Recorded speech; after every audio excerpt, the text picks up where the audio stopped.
예, 오늘은 교회 전례력으로 성령 강림절입니다. 영어로는 펜테코스트라고 하죠.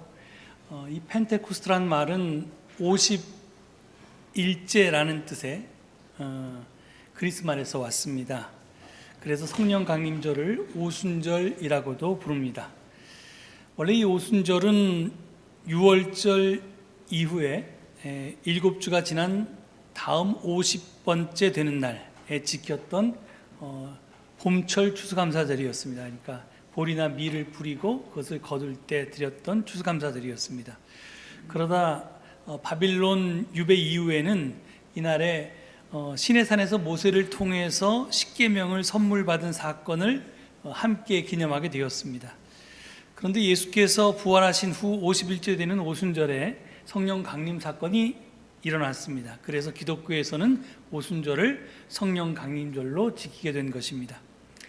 오늘의 본문 말씀은 마가의 다락방에서 있었던 성령 강림 사건에 관해서 증언하고 있습니다. 그런데 과연 사도행전이 증언하는 성령 강림 사건의 본질은 무엇일까요? 본문 2절과 3절은 성령 강림 사건을 이렇게 묘사하고 있습니다. 저기 화면에 나오는데요. 그때 갑자기 하늘에서 세찬 바람이 부는 듯한 소리가 나더니 그들이 앉아있는 온 집안을 가득 채웠다. 그리고 불길이 솟아오를 때 혓바닥처럼 갈라지는 것 같은 혀들이 그들에게 나타나더니 각 사람 위에 내려앉았다. 저는 하늘로부터 강림한 성령이 어떤 모양으로 내려왔느냐에 중요한 뜻이 숨어 있다고 봅니다. 이 마태, 마가, 누가복음, 이 공관복음서에서는 예수님이 세례를 받으실 때의 성령이 비둘기 모양으로 내려왔다고 전합니다. 그러니까 그때 예수님께 내렸던 성령은 비둘기 모양이었는데 그 비둘기는 여러분 기억하실지 모르겠는데 노아의 홍수 때 이렇게 날려보냈더니 무화과 잎을 물거왔던 그런 새가 바로 비둘기였습니다. 그러니까 새로운 창조를 의미합니다. 그래서 예수님이 세례 받으실 때 임재했던 성령은 새로운 창조를 뜻하는 그런 영입니다. 그런데 오늘은 그것과 다릅니다. 이번에는 혀 모양으로 성령이 강림했습니다. 왜 하필이면 혀였을까요? 혀는 무엇을 가리킬까요? 그것은 다름 아닌 말입니다. 언어입니다. 이어지는 4절을 보면 이를 분명하게 알 수 있습니다. 저기 4절을 보면 그들은 모두 성령으로 충만하게 되어서 성령이 시키는 대로 각각 방언으로 말하기 시작하였다. 이렇게 증언하고 있습니다. 그러니까 성령을 충분히 받은 사도들이 한 첫 번째 일은 다름 아닌 성령이 시키는 대로 말을 한 것이었습니다. 그렇습니다. 사도행전이 전하는 성령 강림 사건은 다름 아닌 말의 사건이었습니다. 그런데 말이란 무엇입니까? 언어가 우리에게 왜 필요하지요? 말이란 것은 왜 있습니까? 말은 나와 남 사이에 다리 역할, 브리지 역할을 해서 남에게 내 의사를 전달하기도 하고 또 남의 의사를 내가 전달받기도 하는 그런 역할을 합니다. 그래서 서로를 소통하게 하는 수단입니다. 의사소통 수단이 바로 말입니다. 그래서 오순절 성령 강림 사건의 결과는 의사소통이었던 것입니다. 본문 4절이 가리키는 방언은 우리가 여러분 방언기도 해보신 분 다 아시겠지만 제가 옛날에도 고백했잖아요. 제가 중학교 때 이 차범근 선수가 부흥 강사로 왔던 부흥회에서 그때 할렐루야 축구단 감독했던 분이 이영표 선수가 아니라 누구지? 김영무인가? 이영무 선수. 이 두 분이 와서 막 이렇게 부흥회를 인도했는데 그때 제가 방언을 했다는 거 아닙니까? 그런데 방언을 하면서 제가 깜짝 놀랐던 게 제가 무슨 말을 하는지 제가 모르겠는 거예요.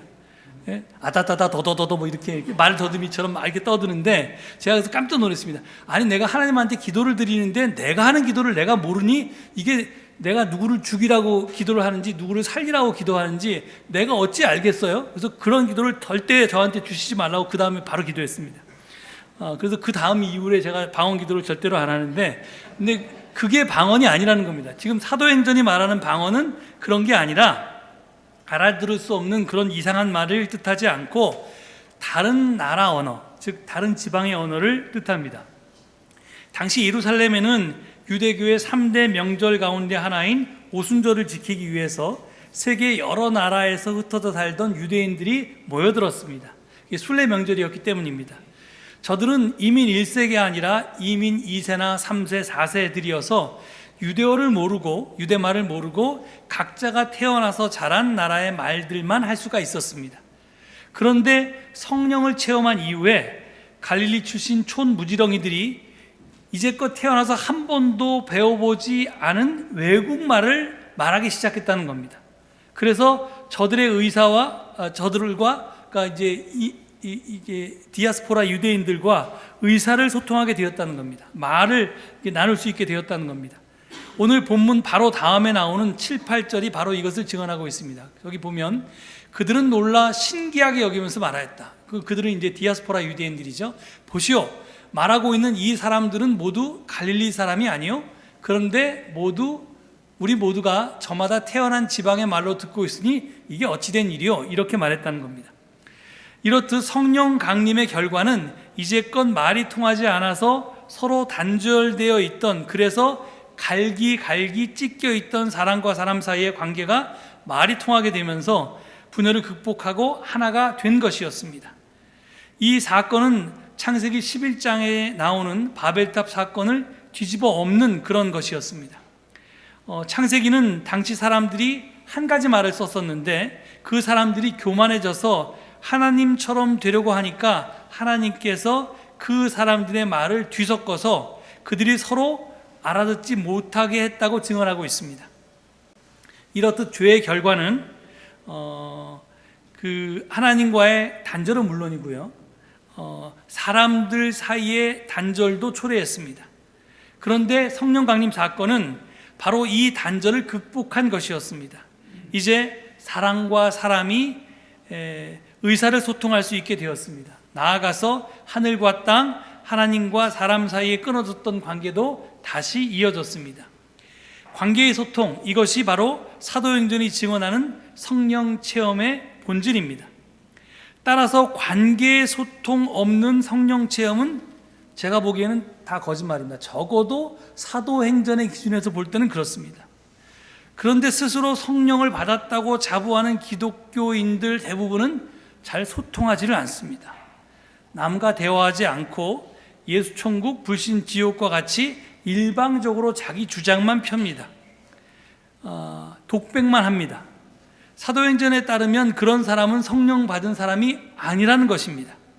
사도행전이 말하는 관계 소통은 하나님과의 관계는 물론이고요, 사람과의 관계까지 포함합니다.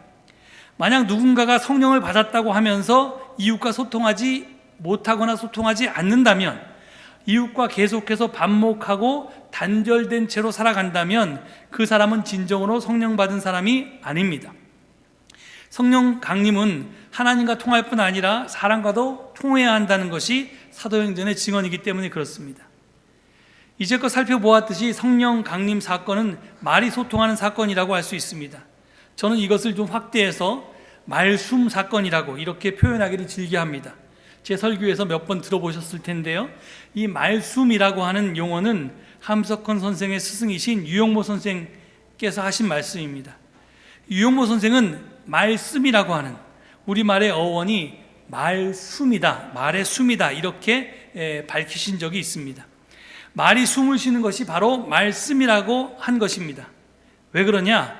도대체 말이 숨을 쉰다? 이게 무슨 말이냐? 어떻게 말이 숨을 쉴 수가 있냐?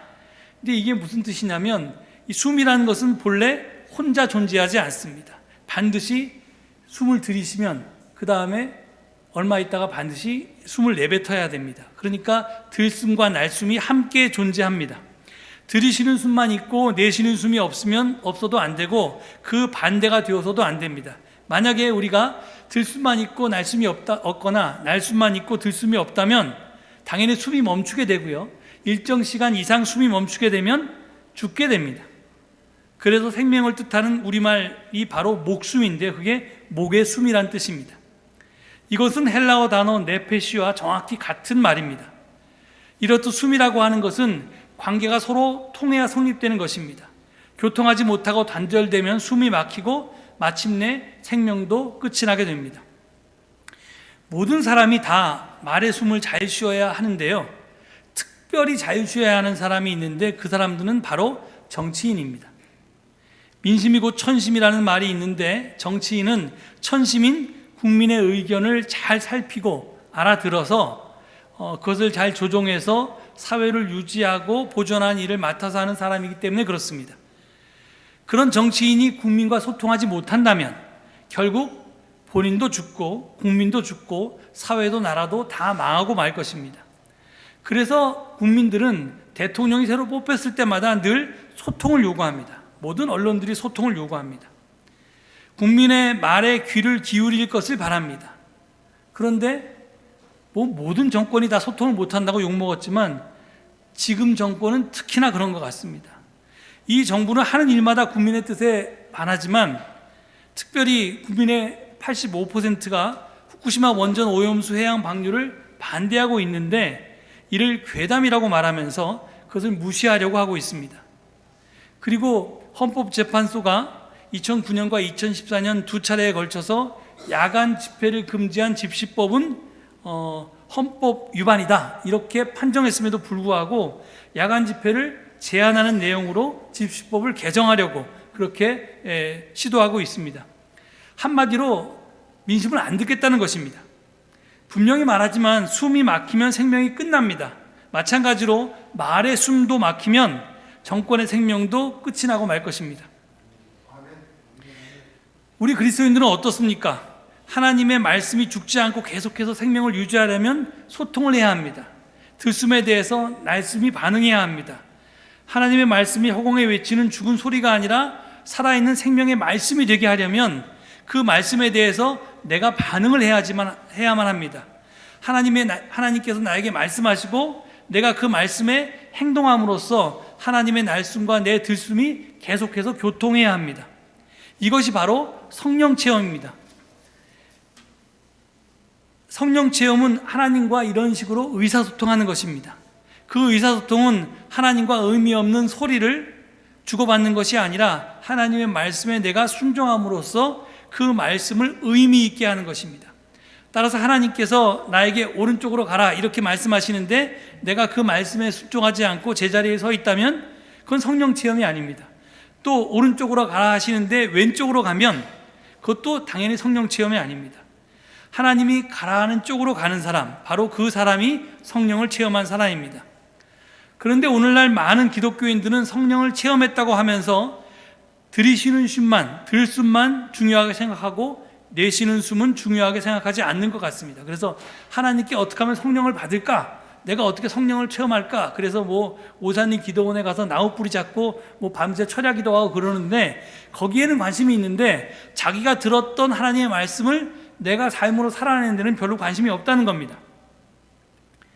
그래서 이게 들이쉬기만 하고 내쉬지 않으면 반드시 죽는데도 불구하고 오늘날 많은 기독교인들은 숨을 내쉬지는 않고 그렇게 사는 것 같습니다. 그래서 사도 바울은 성령에 관련해서 두 가지를 말씀합니다. 하나는 성령의 은사이고요, 다른 하나는 성령의 열매입니다. 성령의 은사와 열매는 서로 관련이 되어 있지만 같은 것은 아닙니다.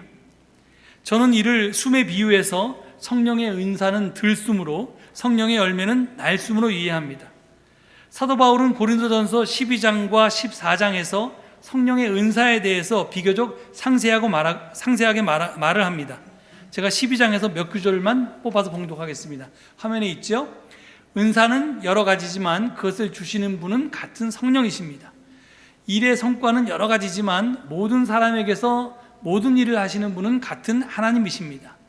어떤 사람에게는 성령을 통하여 지혜의 말씀을 주시고 어떤 사람에게는 같은 성령을 따라 지식의 말씀을 주십니다. 이렇듯 성령의 은사라고 하는 것은 말 그대로 은사는 이 기프트인데요, 선물입니다. 은사는 선물입니다. 우리가 그걸 달라고 했든 아니면 달라고 하지 않았든 전적으로 선물로 주어지는 것이 성령의 은사입니다. 그것을 달라고 했다고 해서 반드시 주어지지 않습니다. 또 반대로 달라고 하지 않았어도 주어지기도 합니다. 이것이 주어지느냐 주어지지 않느냐는 전적으로 하나님께, 성령께 달려있기 때문입니다. 그런데도 사도 바울은 고린도전서 14장 1절에서 신령한 은사를 열심히 구하라고 말합니다. 도대체 우리가 구한다고 주시지도 않을 수도 있고 또 안 구해도 주시기도 하시는데 왜 열심히 구해야 할까? 그 이유는요, 하나님께서 우리의 머리카락까지 다 세고 계시지만 우리가 하나님께 기도하는 것과 똑같은 이치입니다. 다 아시지만 그럼에도 불구하고 우리는 또 기도합니다. 그것은 우리가 하나님께 바른 것을 청원하기 위해서도 그렇고요. 또 여러 가지 이유가 있는데 오늘 기도 시간은 아니니까 이 정도만 마치겠습니다. 하여튼 그렇습니다. 그런데 한편으로 사도 바울은 갈라디아서 5장 23절, 22절, 23절에서 성령의 열매에 대해서 말합니다. 성령의 열매는 9가지가 있는데요. 사랑, 기쁨, 화평, 인내, 친절, 선함, 신실, 온유, 절제, 이렇게 9가지입니다. 성령의 은사와 비교해서 성령의 열매는요, 인간의 노력이 더해져야지만 가능한 덕목들입니다. 사랑이나 기쁨이나 화평이나 인내는 나의 의지와 상관없이 무조건 외부에서 주어지는 것이 아닙니다. 물론 주어지기도 하지만 내가 노력해야 되는 것도 있습니다. 사랑할 수 없어도 사랑해야 하고, 내가 슬픔 가운데도 기뻐해야 되고, 이런 것들이 다 그런 겁니다. 내 노력이 필요한 겁니다. 내 노력으로서 비로소 달성할 수 있는 가치들입니다. 친절, 선함, 신실, 온유, 절제 역시 저절로 갖추어지는 것이 아닙니다. 내가 의식적으로, 내가 의도적으로 노력을 기울여야지만 얻어질 수 있는 가치들입니다. 따라 사도 바울은 성령을 말하면서 한편은 조건 없이 주어지는 성령의 은사를 말하고요, 다른 한편으로는 의식적으로 노력해야만 얻을 수 있는 성령의 열매를 말하고 있습니다. 성령의 은사는 그것이 무엇이 되었든지 간에 받는 것이기 때문에 숨에 비유하면 들이쉬는 숨, 들숨으로 비유할 수 있습니다. 반면에 성령의 열매는 의식적으로 노력해서 내놓는 것이기 때문에 내쉬는 숨, 즉 날숨으로 이해할 수 있습니다. 그런데 재미있는 것은요, 제가 아까 고린도전서 12장과 14장의 성령의 은사에 대해서 자세히 설명했다고 그랬잖아요. 근데 여러분 잘 아시는 사랑장, 이건 고린도서 13장에 있습니다. 근데 이 사랑은 아까 바울이 얘기한 성령의 열매 가운데 첫 번째 열매입니다. 그러니까 두 성령의 은사를 말하면서 가운데 성령의 열매를 바울이 집어넣었는데 이게 우연일까? 우연이 아니라고 저는 생각합니다. 그러니까 숨을 들이셨으면 내쉬어야 되듯이, 이렇게 들숨과 날숨이 교체해야 되듯이 성령의 은사와 성령의 열매를 바울이 지금 이렇게 섞어 놓은 것이 아니겠나 하는 그런 추측을 합니다. 그렇습니다. 하나님은 오순절에 다락방에서 기도하던 제자들에게처럼 오늘 우리에게도 성령의 은사를 주려고 하십니다. 아니, 어쩌면 이미 여러분 모두 성령의 은사를 받았을 수도 있습니다. 중요한 것은 내가 받은 성령의 은사로 성령의 열매를 맺는 것입니다. 그건 전적으로 우리의 몫입니다. 하나님께서는 창조 세계를 통해서 또는 이웃을 통해서 우리에게 계속해서 말씀하십니다. 내 뜻이 무엇인지, 내가 바라는 것이 무엇인지, 내가 사랑하는 것이 무엇인지 계속해서 말씀하십니다. 그러니 그 말씀에 귀를 기울여야지만 우리가 성령의 은사를 받을 수 있습니다. 그리고 그 말씀에 우리가 우리의 삶으로, 우리의 몸으로, 우리의 행동으로 응답하며 살아야 합니다. 창조세계와 소통하면서 이웃과 소통하면서 살아야 합니다. 기뻐하는 사람들과 함께 기뻐하고 우는 사람들과 함께 울 수 있어야 합니다. 그들에게 곁을 내어주고 그들에게 공감해주고 그들의 벗이 되어주어야 합니다. 상대방의 언어에 대해서 하나님의 심장으로, 하나님 예수 그리스도의 마음으로 대응해야만 합니다. 우리가 이렇게 살아갈 때 이웃과 소통하며 나 중심적으로 살아가지 않고, 소통을 하려면 당연히 이웃의 입장에서 이웃의 눈높이를 맞춰야 되는데, 그럴 때 즉 내가 나 중심이 아니라 이웃을 고려하면서 배려하면서 이웃의 눈높이에 맞춰서 살아갈 때 우리를 통해서 성령의 열매가 탐스럽게 열매 맺을 수 있을 것입니다. 그래서 인간의 탐욕으로 인해서 망가져버린 이 세상이 우리 한 사람 한 사람들이 그렇게 노력할 때 다시 하나님 보시기에 좋은 세상으로 변화되어 나갈 수 있을 것입니다. 오늘 성령 강림절에 하나님께서는 그 하나님의 말씀에 이웃을 통해서, 대자연을 통해서, 또 그 무엇을 통해서 우리에게 말씀하시는 당신의 말씀에 귀 기울이고 그 말씀에 응답하면서 살으라고, 그래서 이 세상을 다시 온전하게 회복시키라고 우리에게 명령하고 계십니다. 이 명령에 아멘으로 응답하는 우리 모두가 될 수 있기를 바랍니다. 아멘. 이 말씀 기억하시면서 잠시 침묵 가운데 기도하겠습니다.